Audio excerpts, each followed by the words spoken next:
سب کو السلام علیکم ورحمۃ اللہ۔ میری آج کی یہ ویڈیو بہت زیادہ امپورٹنٹ ہے اور میری اس ویڈیو کو سیاسی رنگ بالکل بھی نہ دیا جائے، کیونکہ میرے یہ ویڈیو بنانے کا جو اسپیشل مقصد ہے وہ یہ ہے کہ جو مساجد ہیں وہ اللہ سبحانہ و تعالیٰ کا گھر ہے اور ان کا جو احترام ہے وہ ہر ایک مسلمان کے اوپر لازم ہے۔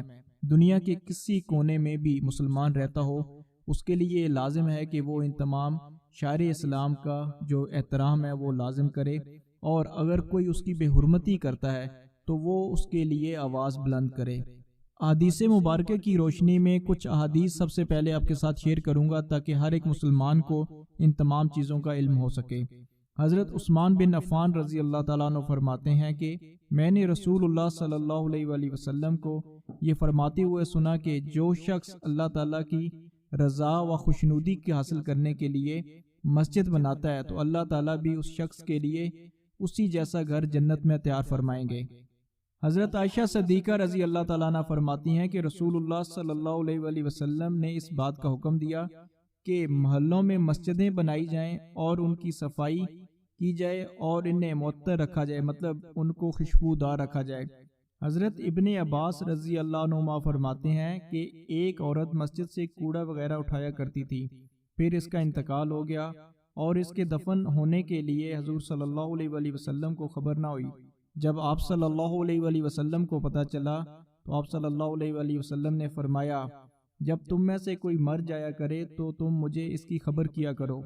اور آپ صلی اللہ علیہ وآلہ وسلم نے اس کی نماز جنازہ پڑھی اور فرمایا کہ میں نے اسے جنت میں دیکھا کہ وہ مسجد میں سے کوڑا وغیرہ اٹھا رہی ہے۔ حضرت ابن عمر رضی اللہ عنہ فرماتے ہیں حضرت عمر رضی اللہ عنہ ہر جمعے کے دن حضور اقدس صلی اللہ علیہ وآلہ وسلم کی مسجد کو خوشبو کی دھونی دیا کرتے تھے۔ اس کے علاوہ بھی مسجد کی عزت اور اس کے تقدس کے لیے قرآن اور حدیث میں بہت ساری چیزیں موجود ہیں،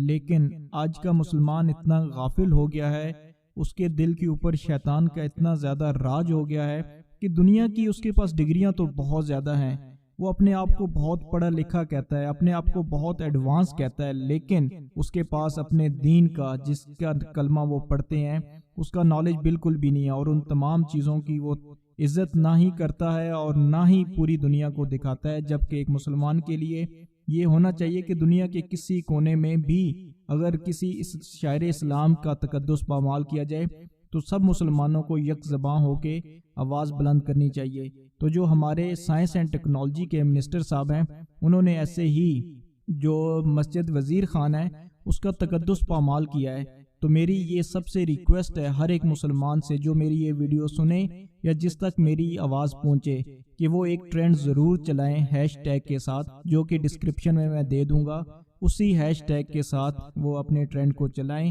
تاکہ یہ ہماری آواز جو ہمارے سائنس اینڈ ٹیکنالوجی کے منسٹر صاحب ہیں ان تک پہنچے، اور اگر ان کے دل میں خوف خدا ہے، انہیں اپنی موت یاد ہے، یا انہیں اتنا علم ہے کہ کل میں نے اللہ کے سامنے حاضر ہونا ہے، اگر ان کے دل میں ایمان باقی ہے تو وہ سر عام لوگوں سے معافی مانگیں۔ اگر وہ معافی نہیں مانگتے تو وہ پھر اس چیز کی دلیل پیش کریں کسی معتبر عالم کو سامنے لا کر کہ کیا مسجد کے احاطے کے قریب اس طرح ڈانس کروانا، یہ تمام چیزیں رقص کرنا یہ جائز ہے یا نہیں۔ اگر وہ کہتے ہیں کہ جائز ہے، معتبر عالم سے مراد ہے جیسے کہ مفتی تقی عثمانی صاحب ہیں، مولانا طارق جمیل صاحب ہیں، اور پوری دنیا میں اس طرح جامعہ الازہر کے اور اس کے علاوہ بہت بڑے بڑے مدارس ہیں، یہ مفتی مجیب الرحمان صاحب ہیں، کسی ایک بندہ بھی اگر یہ کہہ دے کہ یہ جائز ہے تو میں اپنی ویڈیو کو ڈیلیٹ بھی کر دوں گا